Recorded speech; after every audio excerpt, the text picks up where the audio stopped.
Good morning, Bill Thompson for Outside Insiders. I arrived a bit late this morning for anyone who was inbound, so I might call back later after the program to see if anyone's in the studio to see if I can have a chat. But the good news for today is after my comments from last weekend, it looks as though they've got around to mowing the lawn here. It also is possible that there have been campers in the park in recent times. I'll give you a heads up in future about how long this debris is left to lie here. Good morning, Samantha.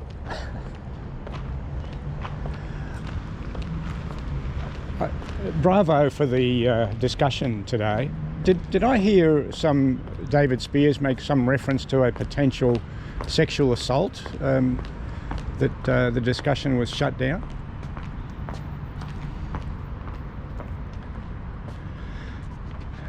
No comment was the reply. I'll check the tape of the show to see whether my recollection is correct.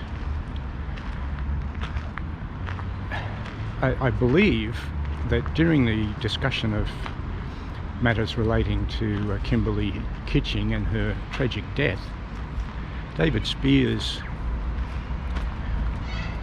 started to make reference to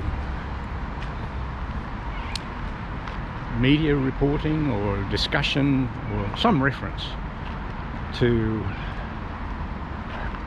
what I recall to be some reference to a sexual assault.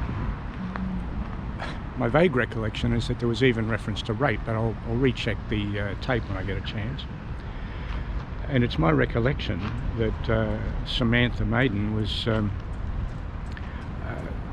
thought it unwise for there to be any discussion of that during the show.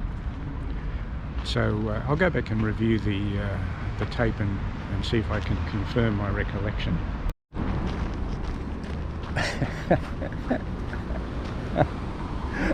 I missed your emergence.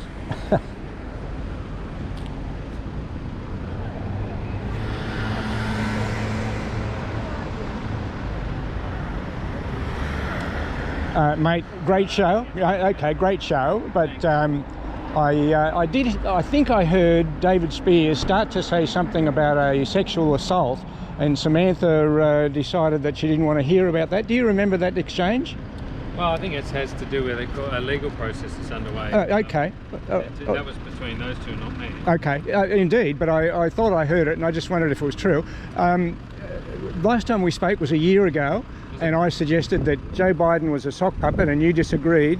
How do you think the last 18 months has gone for the United States and the world? Well, let me make this point. Yes. I think Western resolve has been shown to be much stronger than we would have imagined in response to Putin.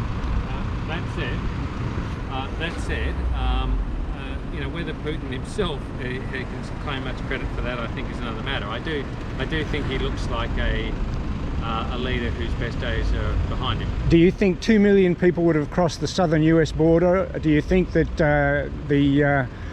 America would be begging Iran and Russia to increase sales of oil? Look, let me just say, I think that Putin moved on Ukraine because he saw the US was weakened, not by Biden, but by Trump. Okay, mate.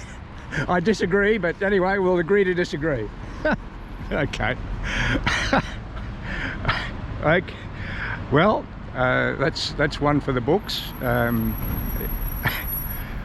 In all honesty, if Mark believes that Putin invaded Ukraine because of Trump, we're going to have to agree to disagree. I was hoping also to welcome the guests to Victoria, the COVID mortality capital of Australia. Victoria has approximately 26% of Australia's population and approximately 47% of Australia's COVID deaths. I regard that as the responsibility of Chairman Dan and his cohort, and particularly in relation to the fiasco of the hotel quarantine security arrangements that the Victorian government discussed, planned and implemented, which led to the deaths, I believe, of 750 plus Victorians. There was a purported inquiry into what had happened, and the conga line of suckholes appeared one after another, denying any recollection of who made decisions in relation to it, and the spending of millions of dollars in Victorian taxpayers' money, and the deaths of 750 Victorians. And I regard it as an absolute travesty, but it seriously concerns me that these dickheads are going to be re-elected at the next state election, and we'll see what happens in the federal election. Bill Thompson for Outside Inside.